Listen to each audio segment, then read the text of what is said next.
Hey guys, it is time. The iPhone XS Plus clone has arrived. Let's go ahead and take a look at that. This should be a lot of fun. It's always a good time when a Chinese manufacturing company builds a phone that hasn't been released yet and beats Apple to the punch. So I'll be showing you the 6.5-inch larger iPhone X version. One thing that I'll take away from this video is just using this thing in one hand. It should be built on the same specs, dimensions as the real deal at least. So we'll see how the usability is. But still, could surprise me, could be a good value. And these are a bit spendy right now just because of how new they are. I'm surprised I got my hands on it so fast. And there's several different versions, so this may not be the final one. This was, I believe, near $200. So let's see how close they got to the unreleased version.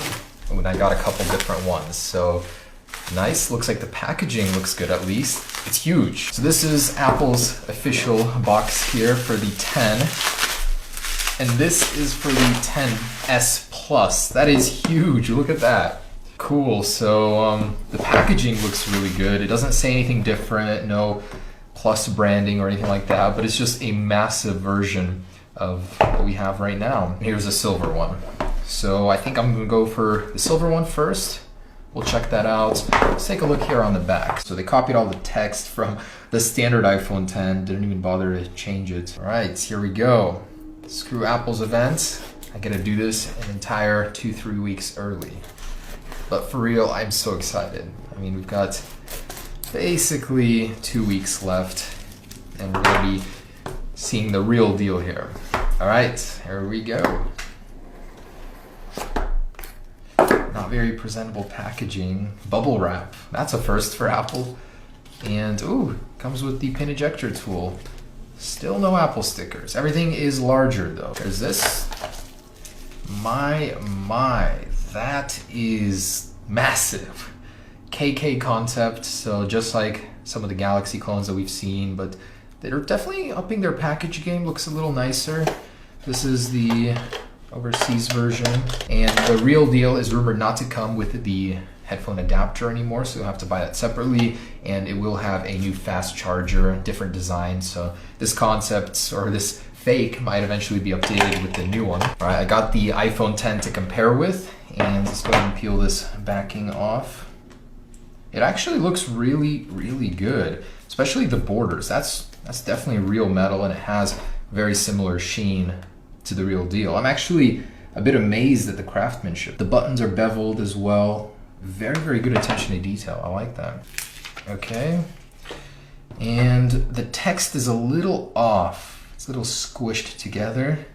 Hard to tell. And as you know, the sheen on the back is not exactly the same. Apple has a special coating they put on it to give it this almost metallic-like look. This is missing it, so it doesn't have that luster. On the front, they provide you with a screen protector, and from what I can see, without even turning it on, is it does have an entirely full notch, so that's cool. For a clone, that is very impressive. On the bottom, it does have a chin area, but it's not bad at all, honestly. And turning it on, there it is. You can see that the display is huge. It does have a little bit of thicker bezels going around the display itself, but I'm surprised at how good it looks. The chin area is better than any other clone I've seen, and Android is starting on my iPhone XS Plus. Nice. This thing feels good, honestly. Like, they did a pretty good job with a clone. Okay, so here it is. Wi-Fi network's available. Looks like the lock screen looks really good. Okay, so we have an older wallpaper on there. Look at that 29. That 29 is squished. It's like rubbing up on each other. Come on, you guys have so much room on this display. What are you doing? And there it is. Why does that take so long? So the control center does work. 3D touch. If you hold on it, it's fake 3D touch. Guess there's that. So at least they put the effort into getting those toggles there for the brightness too. And you got night shift. All right, and you got your today view. Let's go ahead and see what this is running. This seems like it's running iOS 11 like clone. What version number exactly? 11.2. So you could technically jailbreak this with Electra. 256 gigabytes? I highly doubt that. The display is surprisingly dim. Obviously it's non-OLED, and nice it doesn't have the back swipe. So let's see what we can do about that. Really nothing, that's it. That's as bright as it goes. Let's go ahead and explore the software a little bit. It seems smooth on the home screen. Control center takes a minute to come up.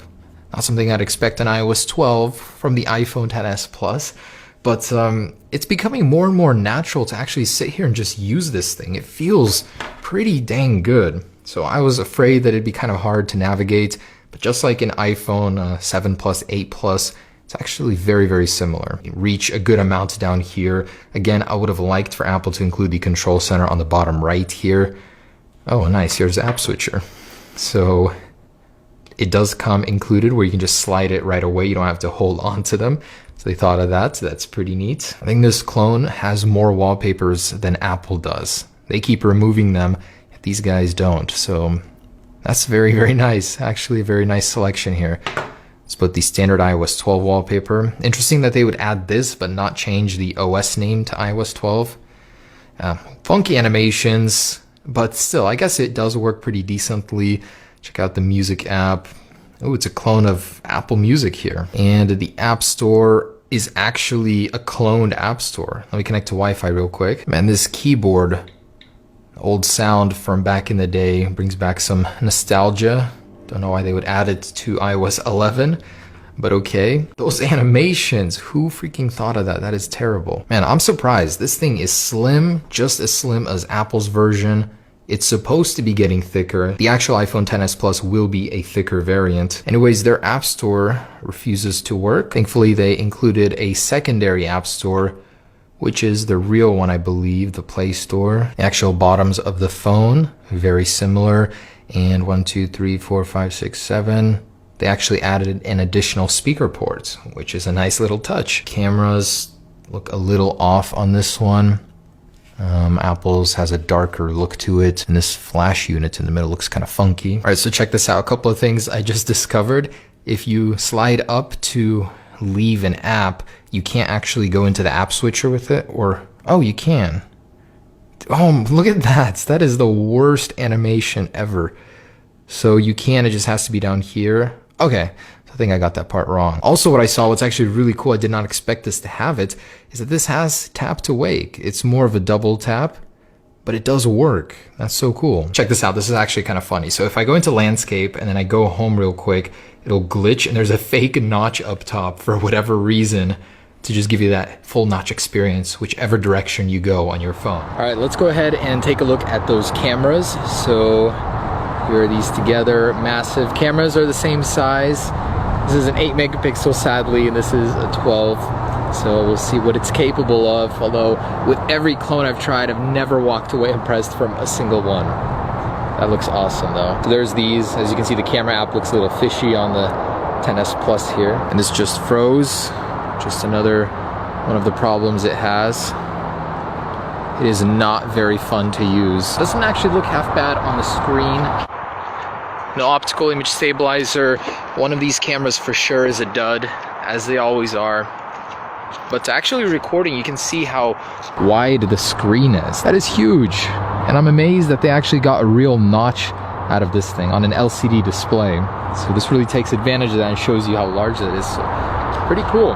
Getting some greenery here. Yeah, for a camera like this, I expect nothing else. That aspect ratio, 3 to 4. So yeah, pretty awful. You already knew that this would be a terrible camera. No surprises here. So let's go ahead and go back in and take this thing apart. See what's different on the inside from the last clone I've used. Now, that's a absolutely massive phone. It's gonna take a toll on your hand. I'm gonna hold this thing up all the time. But if you're used to a Plus, then it's about the same size roughly as one. The toolkit. Let's get to opening this thing. I actually don't know if it opens the same way as an iPhone where the screen comes up or if the back peels off. I have a feeling that that's how it is, but it is glass, so I don't want to break that. I'm gonna go the safe route first and just take out the screws. And these screws don't really want to come out. Maybe I'll just do the trusty old method where I peel the back off. And yeah, that's exactly how it comes off. You can see it's separating already. And there's a very high risk of this cracking. Yeah, that is definitely glass. I can feel it. Okay.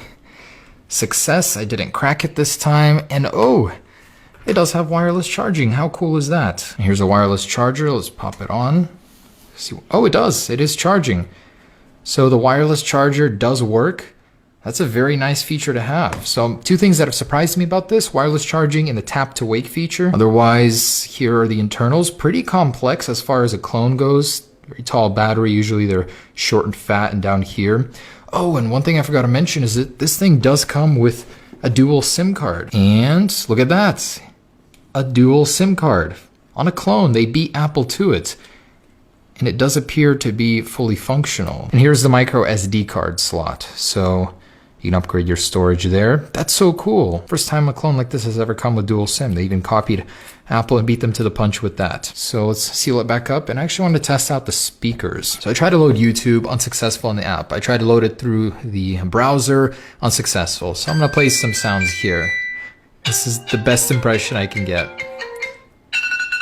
So it's only one speaker and it sounds pretty bad. So can't really expect much. Bottom line though, this is not a bad clone. I'd wait for it to go down in price a little bit, but just to have a little device to play around with before the official one comes out, not bad at all. Display, huge, real notch, tap to wake, real wireless charging, dual SIM functionality. This thing has a lot of surprises up its sleeve and a very good build quality, I'd say. So thanks for watching, guys. That is the iPhone XS Plus, and we'll see what comes next. But the real one should be out here fairly soon, so stay tuned for that.